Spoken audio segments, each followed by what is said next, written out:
Having the feathers aligned makes it easier for a worker to feed them one by one into a specialized sorting machine. This device has 26 different sensors that measure each feather. The feathers must be a specific size and have a precise angle. The machine sorts feathers of the same size and angle into different bins. Sometimes the sensors are unable to measure certain feathers. Those feathers fall into a separate bin. A worker uses a special chart to measure them by hand. The tips of these shuttlecocks are made of cork and synthetic foam covered with white leather. It's time to start assembling the shuttlecocks. Each shuttlecock has 16 feathers, which must all be precisely the same length. The punching machine begins the assembly process. It starts by punching 16 holes in the perimeter of the shuttlecock tip. The worker feeding the feathers into the device must keep pace with the machine.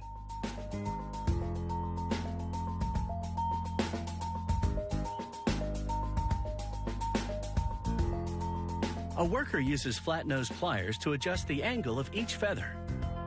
She then places the shuttlecocks inside a miniature wind tunnel to see if they're properly balanced. On some shuttlecocks, each feather might have a slightly different angle to maximize balance. Once the angle of the feathers has been adjusted, they're transferred to a machine that applies a bead of glue around the interior perimeter of the shuttlecock tip. This secures the feathers in place.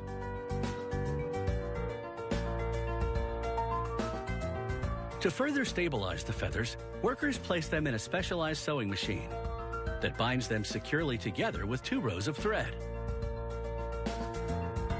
The threads stitch each feather to the next. This process strengthens the shuttlecocks, helping them maintain their shape even when they're getting slammed back and forth over a net.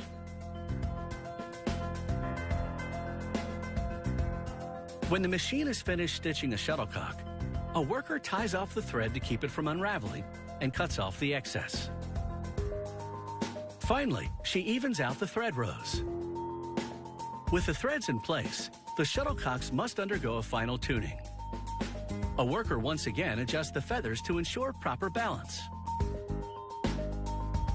A machine applies glue to the threads on the shuttlecock, locking them in place to give them the necessary rigidity. The thread is made to quickly absorb glue. A worker applies a green strip, which indicates a slow-speed shuttlecock. Medium-speed shuttlecocks get a blue strip, fast ones are red. It's time for quality control testing. A machine equipped with a racket-like arm fires the shuttlecocks to a waiting worker. Shuttlecocks can travel at speeds as high as 300 feet a second. That's twice as fast as a pitcher can throw a baseball. Once the shuttlecocks have passed the quality control test, a worker inserts 12 at a time into long cardboard tubes, similar to those used to hold tennis balls. With 16 feathers, it's no wonder the shuttlecock is also known as a birdie. These high-quality products are ready to fly.